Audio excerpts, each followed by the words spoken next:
First, I pray to the Almighty that He should bestow upon me His truth, His wisdom, that I may be worthy of conveying His message, and so, inshallah, sanctify His name and bring peace to the world. And Assalamu alaikum. It's an honor and a privilege to be in Malaysia. God's beautiful blessing of this country is so beautiful. Whenever I come, and I first have to say that we came. It was a conference from Dr. Matir with a few organizations for Palestine, and he unfortunately is not well now. So God should give him long and blessed years to be able to continue with his stupendous work that he does. He is an exemplary person of Malaysia. He's an exemplary of a human being. And we say human being, we mean somebody, people say human rights, human being, we mean something, a creation of the Almighty, because he is so clear for many, many years that I've had the privilege and honor of being in Malaysia many years ago, a few times when we came, and at that time, maybe 16 years ago, I think I met, and we had an extensive meeting with Dr. Matir, and he is so clear in understanding the difference between Judaism and the people who are practicing Judaism, and this movement called Zionism, a political movement called Zionism, and the creation of the state of Israel. So, and this is exactly, he had a very clarity, and he speaks about it, and with God's help I'll try to explain. Judaism is a religion of 3,000 years. The Jewish people, the children of Abraham, Isaac, and Jacob, their descendants, stood on by Mount Sinai. God took the Jews out of Egypt. We stood by Mount Sinai in the Sinai wilderness then, and by Mount Sinai, and Moshe Rabbeinu, our teacher Moses, went up to God. God gave him the Torah, and we made a covenant with the Almighty to be subservient to God. And till today, from then till to the end of time, that's our covenant to God, that we have to uphold the Torah exactly as it says in the Torah, to keep the Sabbath, keep kosher like halal and things like that, to be subservient, not to kill, not to steal, to emulate God. That is what Judaism is. Finished, nothing more, nothing less. Zionism is a movement that started 100, who's that?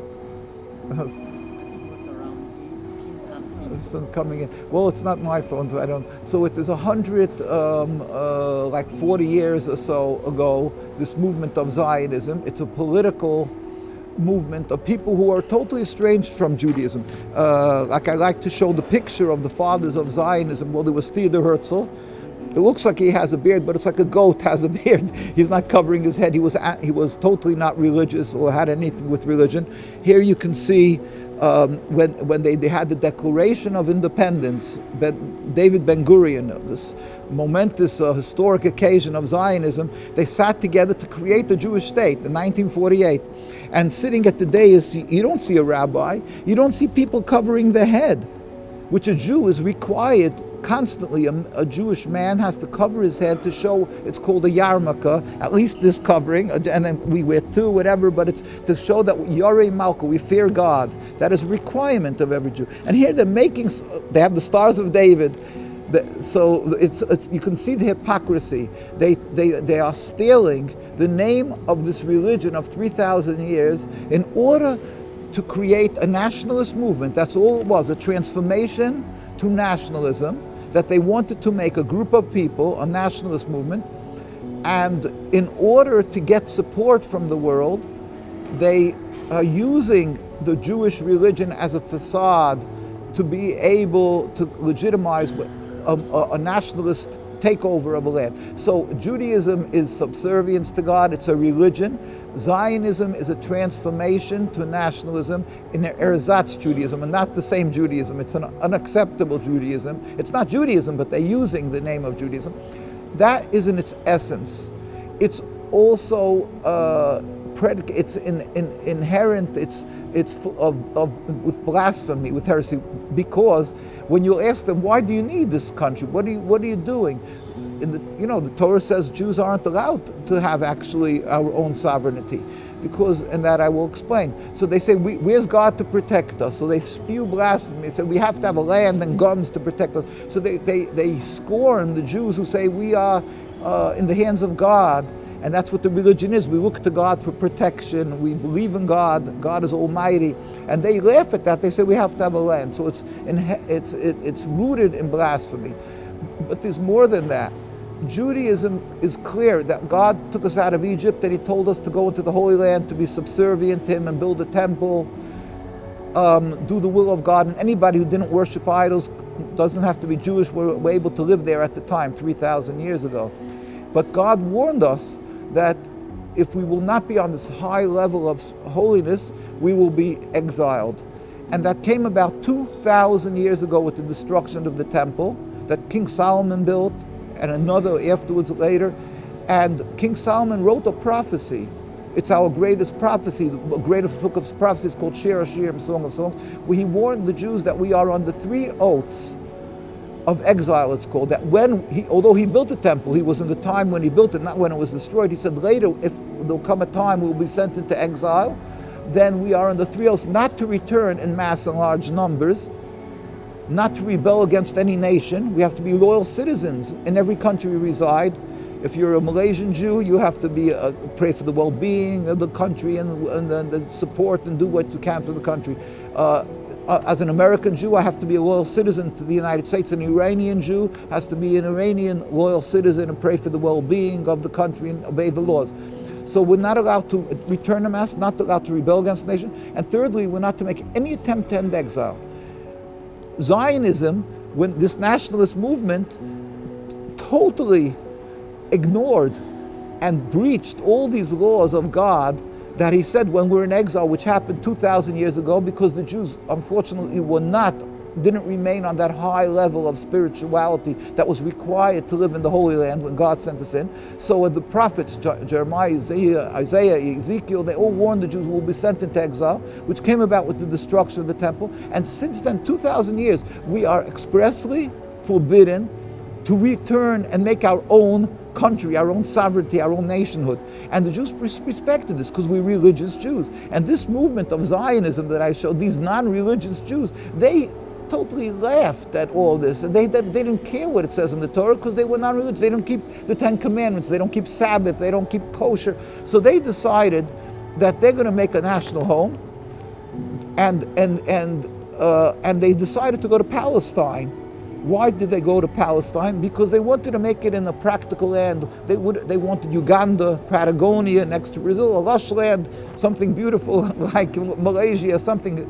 And the reason they decided they're going to go to Palestine is because they knew they need massive support to make a country, and they'll be able to tell the world, this is the land that God promised the Jewish people, and they count on the ignorance of the masses. So they have millions and millions of Christian people, evangelistic Christians, who support them. Yes, it says in the Bible.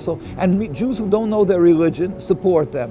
But the ones who are religious around the world says, what you're doing is a direct breach of the laws of the Torah that says we are forbidden to return and create our own sovereignty. We're forbidden to rebel against nations, against the people of Palestine, and we're forbidden to make any attempt to end exile.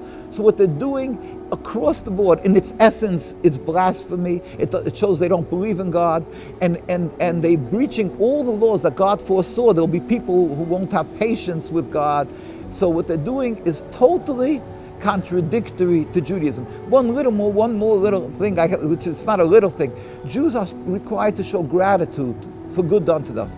In our history, unfortunately, that with these 2,000 years, we were hounded. They tried to murder the Jews. They murdered the Jews because they didn't refuse to convert to Christianity. There was the Inquisition, the Crusades.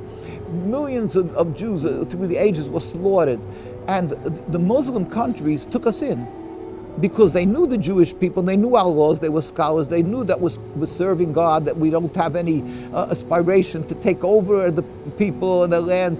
And the Ottoman Empire took the Jews in. So we lived in Palestine, we lived amongst the Muslims, in every Muslim country, in peace, together. That's how Jews lived. Even though we have a distinctly different religion, but we believe in one God, and it was never an impediment to coexistence. So we are thankful, and we have to be thankful and show gratitude to the Muslim nations by the Zionists when they decided to go to Palestine.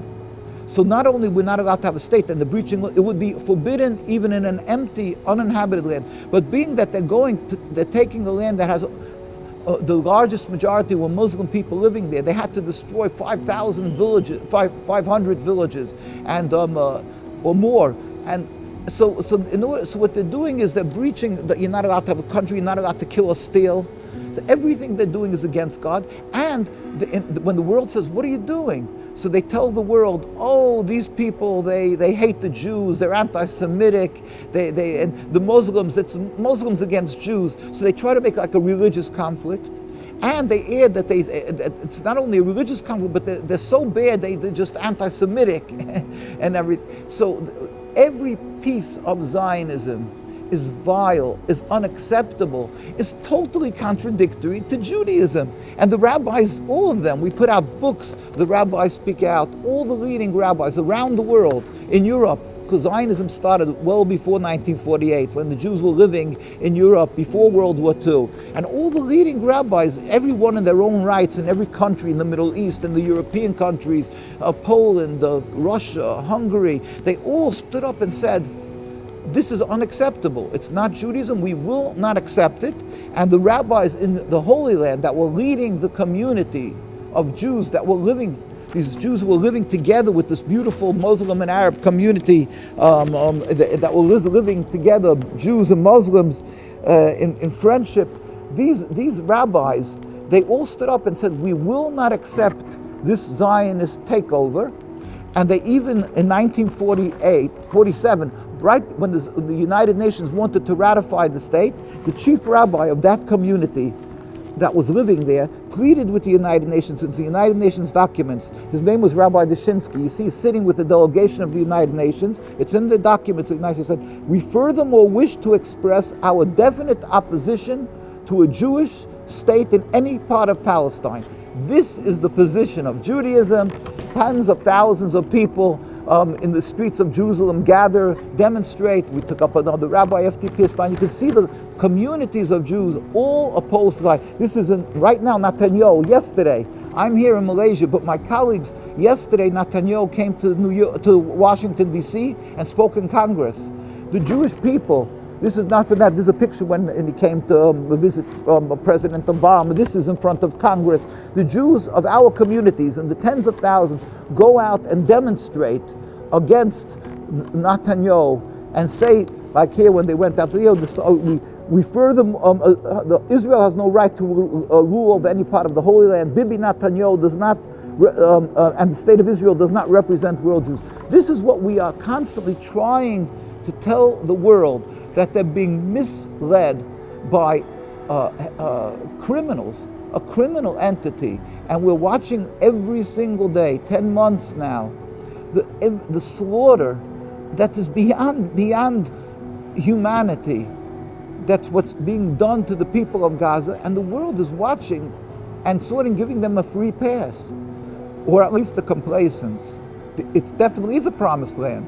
The Almighty 3,000 years ago told us that we have to go in and build a temple because it's a holy land. It's like God's garden. God rules over every place. Look at Malaysia. You see that God rules over Malaysia. He's everywhere. But God is above the concept of time and place. But the Holy Land is the Holy Land. So He wanted us to go in and build a temple over there and serve Him over there. But we were required to be on a high level of spirituality. It says in the 5 books of Moses, the Torah, it says quite clearly that God warns the Jews, you come in, but if you will not be on this special level of spirituality, the land will reject you. Like a body is sensitive and it rejects a foreign object. If you make a transplant, you have to give medication that the body should not reject it. A splint, if you don't take it out right away, it gets swollen, it gets infected. The Holy Land, we were warned that we have to be on the special level of holiness. We were not, unfortunately, remaining on that level. As the prophets warned, anybody could. It's in every language. It's translated the Torah. You can see, and that the Jews were warned that they're not on that level. So we were rejected, we were sent out as a nation. As a nation, God said, remain in exile. We yearn, I would love to return. Every Jew who's religious says in his prayers constantly that we want to return. But our wish to return and what we are looking to the Almighty to is not for a piece of real estate. The religion is that we pray to God. There will come a day when He will make a metaphysical change in the world, where all humanity will recognize one God. There will be a metaphysical change in the world. They will stop being atheists. When that day comes, all the world, it says, all the nations will join together. That's what it says in the prophecies. The nations will join together and serve God, and God will build a temple without any human intervention. We say it in our prayers. In other words, there's a concept, not that we will come like the Zionists are coming, with guns and taking over the land of the Palestinians. No, the nations, not as Jews, but all the nations will come up and serve God, and the Jews will be amongst them. Then that will be the concept. So we yearn and pray. So in other words, we are here to serve God as a proper human being, as a proper Jew, doing the will of the Almighty, doing kindness, doing not stealing, not killing. Then one day the pinnacle. We are here to live to sanctify God's name. The pinnacle of that will be when God will make this miracle, this change in the world, metaphysical change, and then we will return as a nation. As individuals, we are allowed to go. So that's why through the ages, Jewish rabbis, old rabbis who retired, they wanted to live off their life in holiness, would go there. Many didn't because they felt they're not prepared to be in this holiness. But so through the hundreds of years, there was a Jewish community living in the Holy Land that was considered the Ivy League, the elite of Judaism, because of the old rabbis. Nobody went for business. They went and they lived there, and they were supported by the communities around the world usually. So as individuals, we are allowed to, according to the Torah, with the permission of the ruling government, and it was the Ottoman Empire, for instance, for hundreds of years. We lived there. We lived together with the Muslims and Christians in the same courtyards, babysat each other's children. We lived in peace because the Jews who were living there were simply there to serve God, not as a sovereignty. That is forbidden. That is forbidden. But as individuals, without any aspirations, yes, it is a holy land. Yes, we pray for the revelation of God. But the Zionists, who are not religious as a whole, the movement is against God, and we're not allowed to make a state. They use the Star of David. They use all the emotions that the Jews we're in exile, we want to return, and they come around and they tell the world, oh, this is what God is promising us, and they're the messengers of God. They're the heroes of Judaism. They are criminals. They are imposters, and they're using it's like Madoff, fool people. Somebody comes and uses an identity and he fools people, which is, everybody knows you can use in the computers today. You can falsify an identity and so on. That is what they're doing, and they're getting support. If anybody speaks up against them, they have two powerful weapons, nuclear weapons. One is they wave the Bible and they say, this is God gave us the land, and everybody, afraid to start up with God. And then the ones who do speak up and say, this is unjust, what you're doing to the people of Gaza.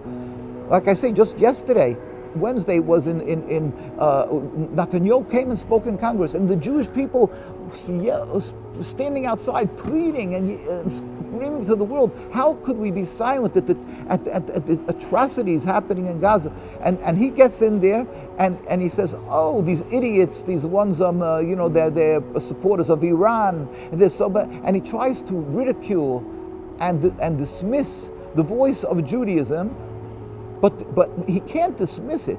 The fact is, around the world, in the streets of Jerusalem, you will see the streets of Jerusalem. They demonstrate here, stop the Zionist massacre in Gaza.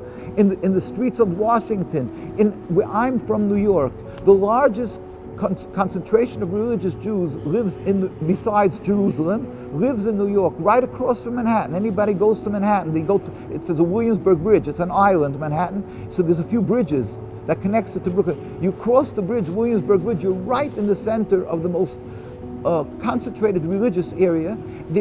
miles and miles, and there's not one single Israeli flag. Because we're very religious, we stand in dead opposition to the existence of the State of Israel. They are falsifying our religion. They are committing crimes in the name of God, in the name of our religion. We would stand there in the streets there would be hundreds of thousands demonstrating more if it wouldn't be for the attacks, the vicious attacks that they do. Here you can see army, the Israeli army. None of our Jewish people carry guns, knives. We're not violent. We stand there, we demonstrate, pleading that what they're doing is, here they're trampling them with horses, they drive them with cars, and they plead with them. What you're doing is against God. They spray them with chemicals, that stink water, that destroys the coast to discourage demonstration. Boys and girls who turn 17 become criminals because we refuse to serve in the Israeli army. Now, if you know, maybe last week there was over 100,000 people demonstrating in Jerusalem because they're trying to force the religious into the army. And even that, they try to misconstrue. First, they call themselves Israeli Defense Force. There's usually an army. Everybody has an army. No, but they play psychological warfare. It's Israeli Defense Force. And you ask them, why are the Jews not wanting? Oh, because they want to sit and learn. They don't say because we're against the state. And this is what they're doing constantly. We had representatives with President Arafat, and they poured acid in his face. Rabbi Moshe of blessed memory, he was blind in one eye. We went to Gaza. Ismail Haniyeh, the prime minister at the time, he said, we're not against Jews. We want to live together. This is the narrative, the true narrative of coexistence, and that the Jews who are opposed to Zionism always speak up against, and the world doesn't even listen. And they buy into Zionism. They say, yes, they're representative Jews. If they would beat Jews like this in the United States, the army would do this, God forbid, or in England or anywhere, they would scream. Netanyahu would come and demand reparations for Israel, and he would say they're anti-Semitic. They do this with impunity. For 76 years already, they're beating Jews simply because we stand on the streets and say what they're doing is against God. We cry with the people of Gaza. We hurt with them. We say these are innocent victims, and they're not villains. They're not anti-Semites. They're victims, and the villains is Israel with their IDF and the Zionist supporters. We get their threats. Just this last week, we have on our site NKUSA. You can see I went to a demonstration in New York. My fellows parked my car a few blocks away. We come back, the tire is slashed, the window smashed. Openly, there's cameras all over. They could be caught, but they do it brazenly. And they threaten our lives. In our colleagues, we have a esteemed old rabbi in Manchester. They shot bullets into his house. Nobody was arrested ever. So they go around with this haughtiness, with this brazen hubris that they can do what they want and that they're getting the backing. They are partially covered, unfortunately, by the countries of the world because, again, people are buy into the fact that they say that anybody who opposes them is anti-Semitic. What is happening now in the United States, and I'm sure your constituents, such as distinguished people and educated, know around the world there's encampments. Thank God in the universities that all the students and professors are speaking up. Full thousands of Jewish students and Jewish professors, and they're losing tenure. They're getting thrown out. They're getting arrested. And they're making laws that it is anti-Semitic to speak against Zionism and the Zionist state. In Europe, they try to forbid to carry a Palestinian flag. This is how it's an insult to common sense, to knowledge, to godly given common sense, when you could take people who are committing blatantly crimes and you could equate that and conflate that and say that it's to do with the godly religion. The movement of Zionism, the state of Israel, is cheapening the word anti-Semitism. My grandparents died in Auschwitz. The majority of all our families from our communities, almost entirely, are immigrants from Europe that suffered in the Holocaust. The majority of our relatives. And so we know people are labeled anti-Semitic. Nazis are anti-Semitic. And now there's a group of people who want to piggyback on this religion for convenience sake, to occupy another people, criminally oppress them, and if you say a word against them, they accuse you of anti-Semitism. They're cheapening that. What my grandparents died as for Jews, they're cheapening that. If anything is anti-Semitic, the personification of anti-Semitism is the state of Israel. They are killing, stealing, and they are driving a rift between Jews and Muslims around the world, because people don't get confused. They think Judaism and Zionism are the same, and many people think the more the religious, the more you support it. In fact, if you ask people, they say, yes, who is supporting the government of Netanyahu? The extreme right, they call it, the religious. They don't understand that this movement, the settler movement, and the ones who are Gavir, Ben Gavir, and Smotrich, these people who are supporting Israel, these are from what's called modern Orthodox. It's a euphemism for, that means a compromised religion. You're always seeing them because they're on the settlements, they're on the borders, and they're always fighting. But in the very religious communities, it's distinctly different than this Judaism.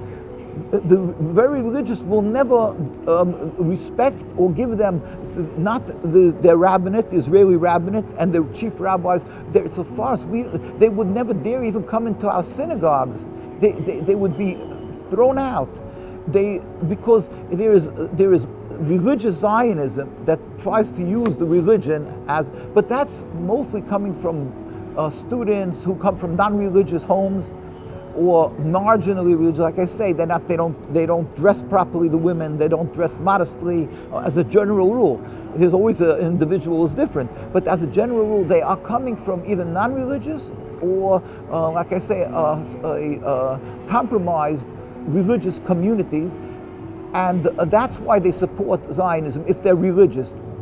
But that's not the religious, the core, the real religious. The very religious around the world, wherever you will go, invariably you'll find a very religious community. We are opposed totally to what they're doing to Zionism, and we accuse them of being heretics and against God, even though they may wear a yarmulke, which is of course the minority of them, but they're not the really religious communities. But the world just doesn't take the effort and the time to study it properly, or Satan is driving them, but they are supporting Zionism. Now Netanyahu comes to Congress and he starts speaking about the Bible and God gave us the land, and the ones that are all the religious who oppose them, that are standing outside when he's speaking and kind of, they are fanatics, just idiots or whatever.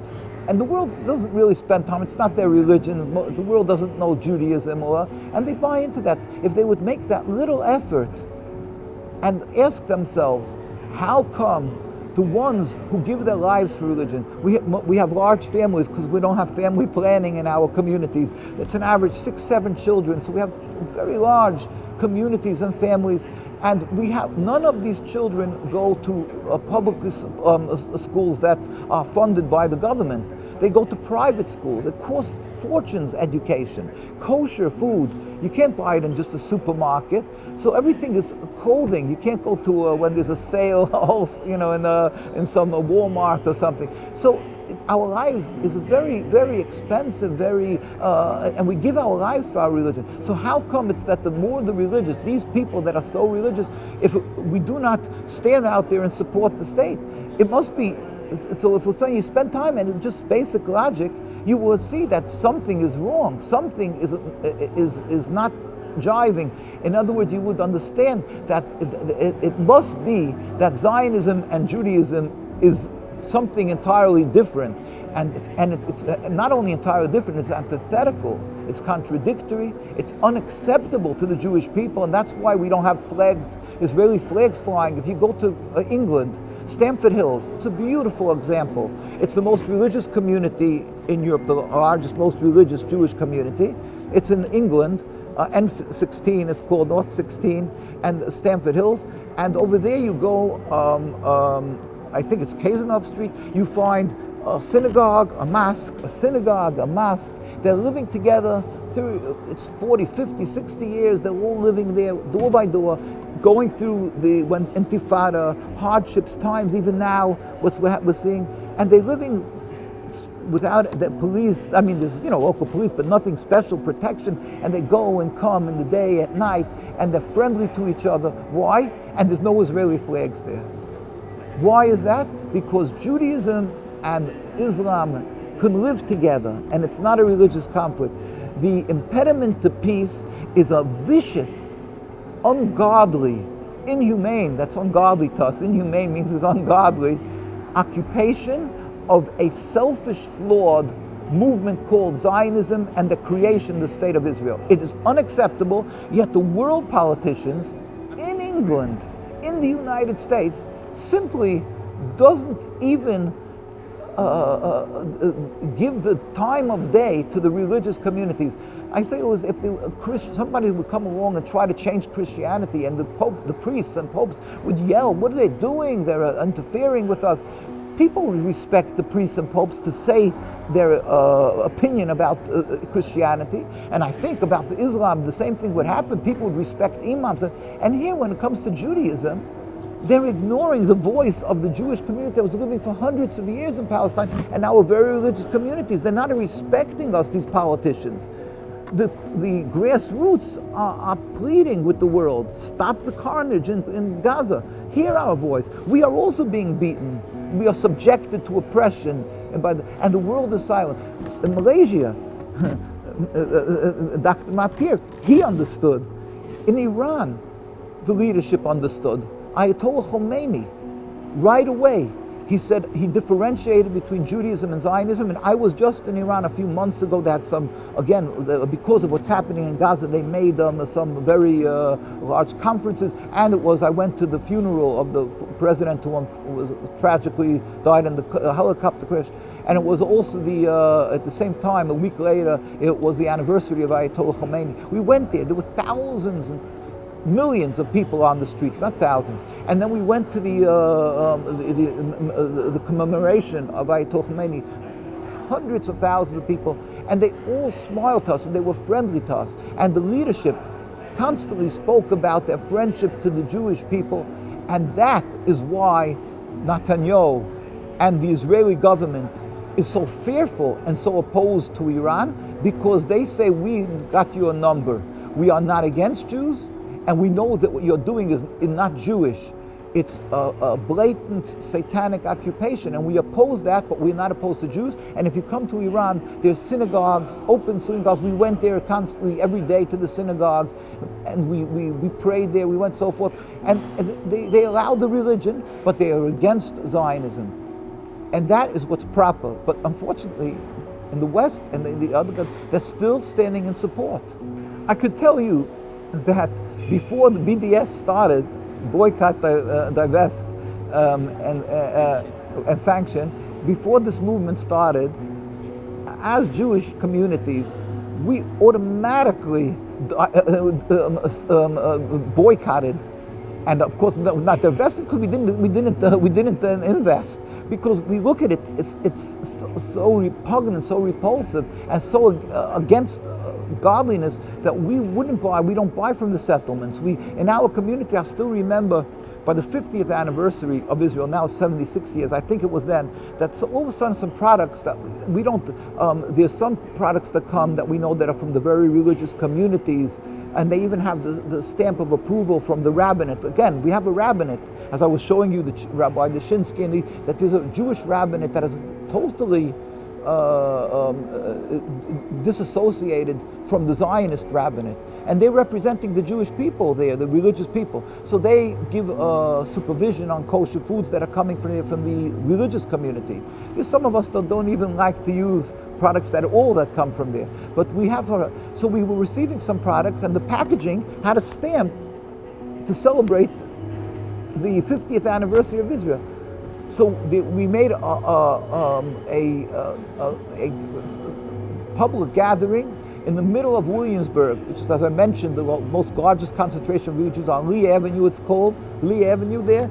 I think it was the corner of Keep or Rodney Street. It's right back in the center of this very large Jewish community.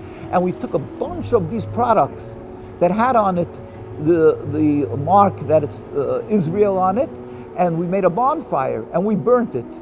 And the Jewish community celebrated with us. They said, this is what's right. And they stopped doing it, of course, because it was a mistake or whatever it was. So we boycott as a general rule. The nations, we plead with the nations to do what they can to somehow influence the political leaders. God gave them the blessing of being leaders, that they should stop the power of Israel. What they're doing to, first of all, it should be stopped entirely. But they should stop, cease and desist, the cessation and totally cease fire. This immediately. What they're murdering every day, of course, and they're not allowing in food and medication, and everything. So the first thing is that has to immediately stop. I mean, that's the most human being who has any heart and soul should be doing this, a politician, and if he has no power, then he should definitely, of course, at least disassociate himself from the ones that are doing this. So that should be the first thing. But of course, we should say, just like in South Africa existed for tens of years, officially practicing apartheid.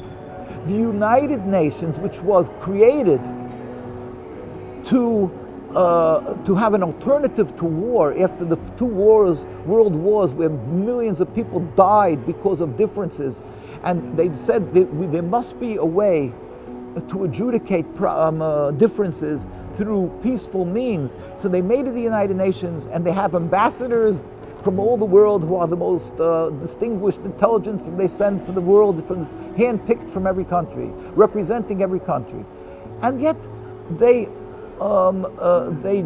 justified, well, I can't say they justified, but they allowed and gave full respect to South Africa officially practicing apartheid.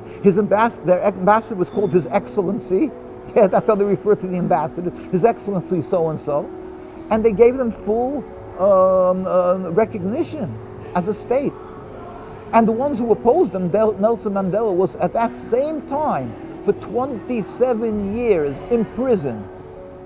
How does that logically make sense? How? This was done.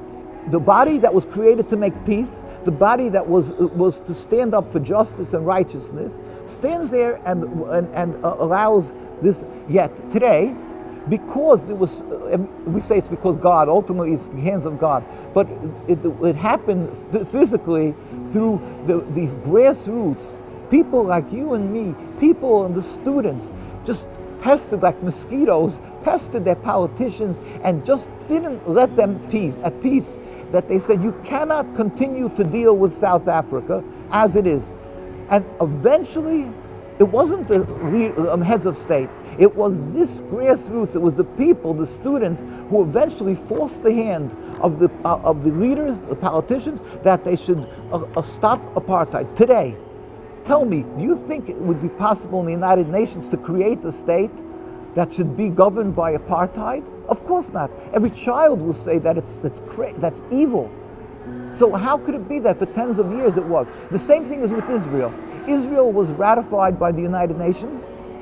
How did they ratify to make, when first of all the majority were Muslims? You cannot deny the majority was a Muslim community, the second was Christian, and the third was Jews. How could you deny that? And so how, first of all, could you declare a state of Israel, meaning that it's a Jewish state, that will mean that the majority will be subjugated to minority, and altogether, you're going to take a group of people and automatically they'll become second-class citizens, psychologically. Why would the United States create such a quagmire, such a mess? And they did it. So we say it's the works of Satan. It defies logic. And you carry that from then till today, 76 years of constant oppression, of killing of Palestinian people. And till today it culminates in what's happening in Gaza. So it's the works of Satan. It defies logic. But you can see that even though the United Nations recognized it, it's totally wrong. It's totally wrong. And they'll have to change that. They should totally end the occupation and realize one day, you'll see, in the near future, God help, people will turn around and say, how was this allowed for 76 years to take a people and occupy another, and with what justification? And the leaders of the world will be embarrassed of their grandchildren, of their children and grandchildren. How come they didn't do what was right? We look at them, like I say, it's satanic. It's beyond inhuman what's happening there. Any person's just watching, you can't watch. I mean, you must take medication to watch every day. The tranquilizers, if you to watch it, it's beyond. Like you can't stomach what you're seeing, the suffering of the people of Gaza, and it's being perpetrated by this movement, by Zionists. Of course, they're justifying it, but it's satanic.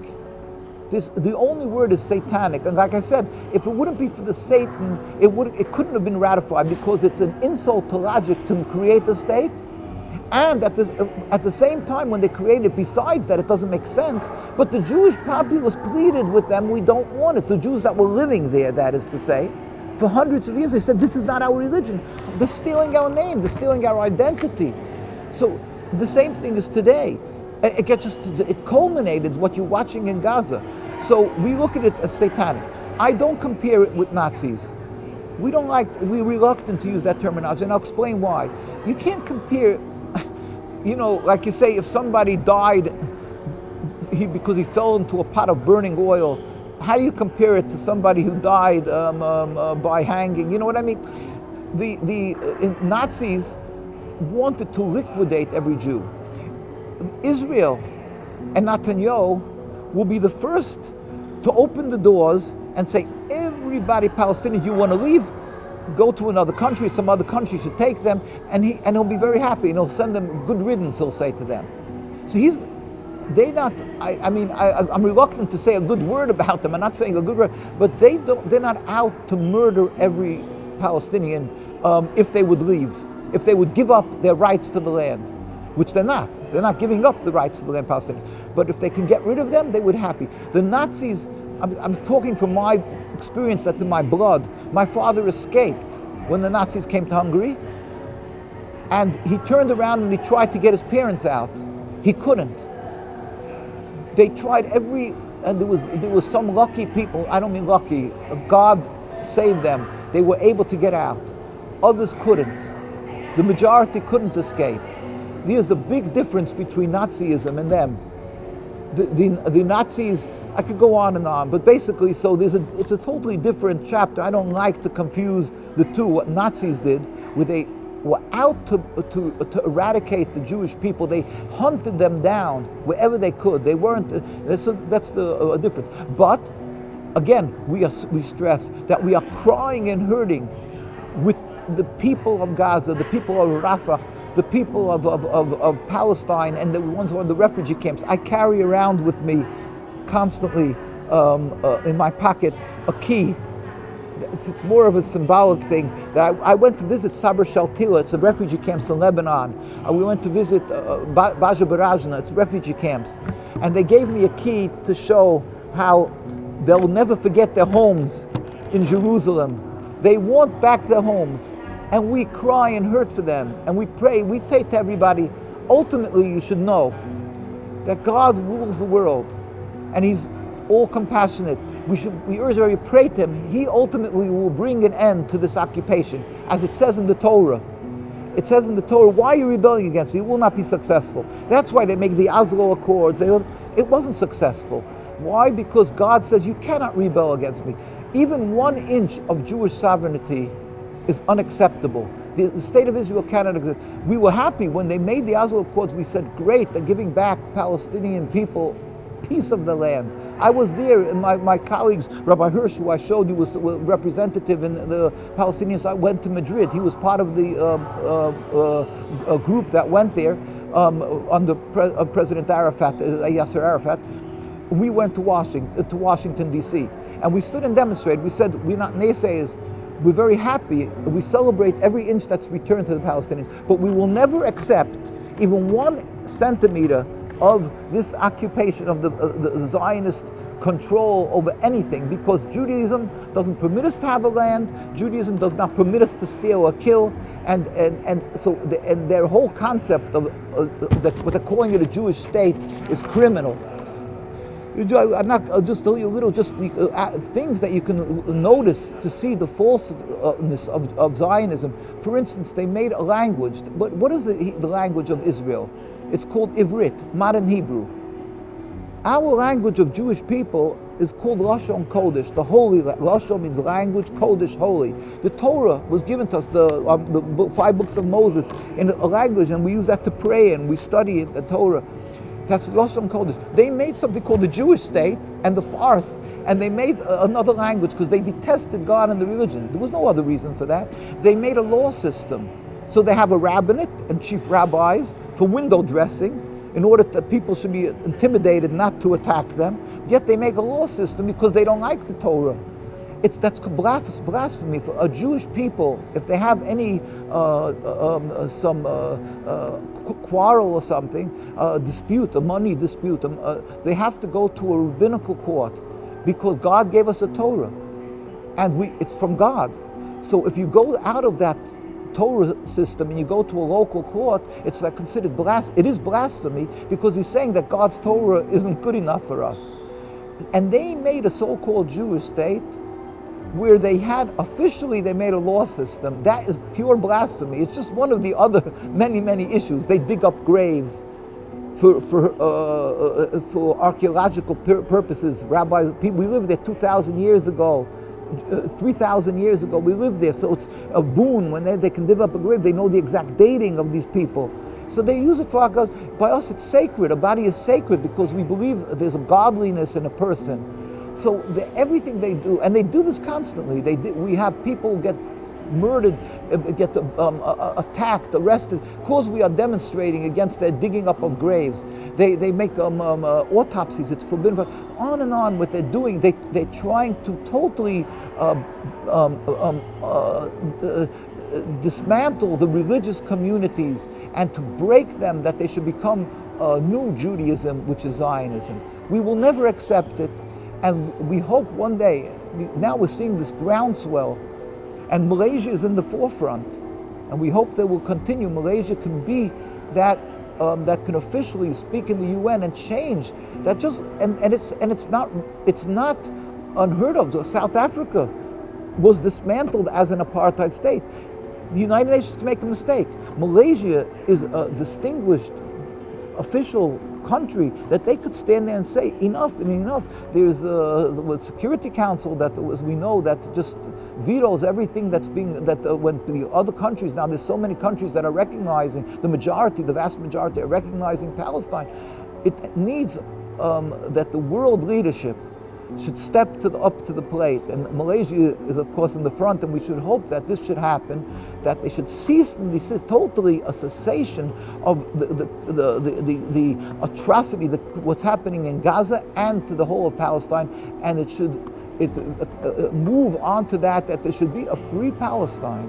Certainly, I mean, with Assalamu Alaikum, it is my honor and privilege to be here in Malaysia and to address the beautiful citizens of Malaysia. I must tell you, I mean, I'm here a few days already, over a week, and I'm going in the largest shopping centers here, and I'm coming and going, and everybody is above and beyond friendly, helpful. If you need any question or anything, they're there.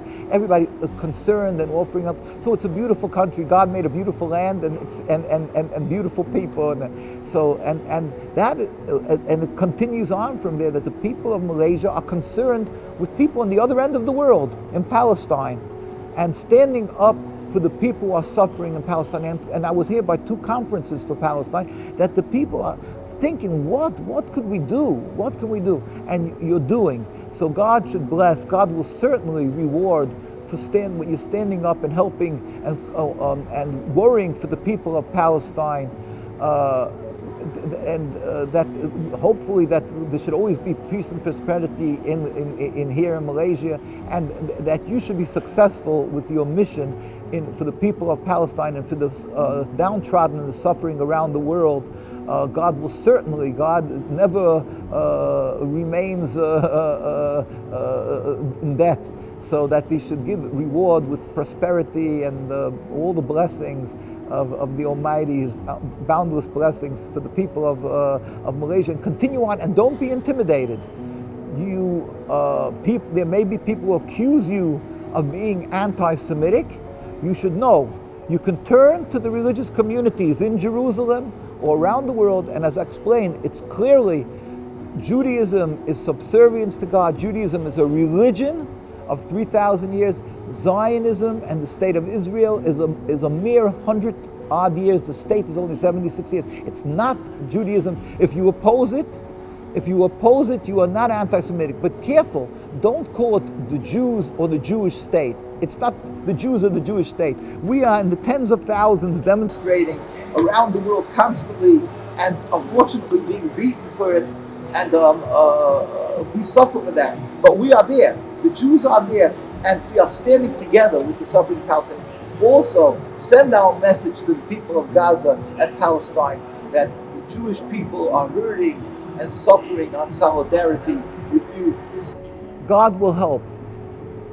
And again, I said, we urge everybody should pray to God, because it's ultimately in the hands of God, that God should, the Almighty should bring a speedy and peaceful and total removal of the occupation, a dismantlement of the Zionist state of Israel. USSR ended in overnight, and when they didn't allow religion, and it stopped.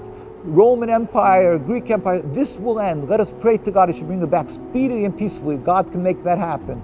Apartheid ended. But till that day comes, we have to stand up.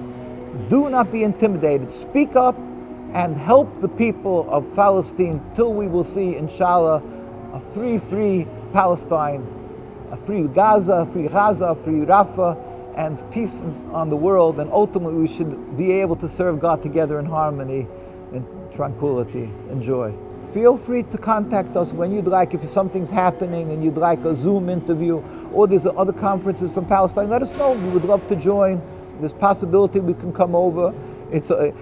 We had to be for Monday a conference, so in order to, we couldn't come because Saturday we can't travel.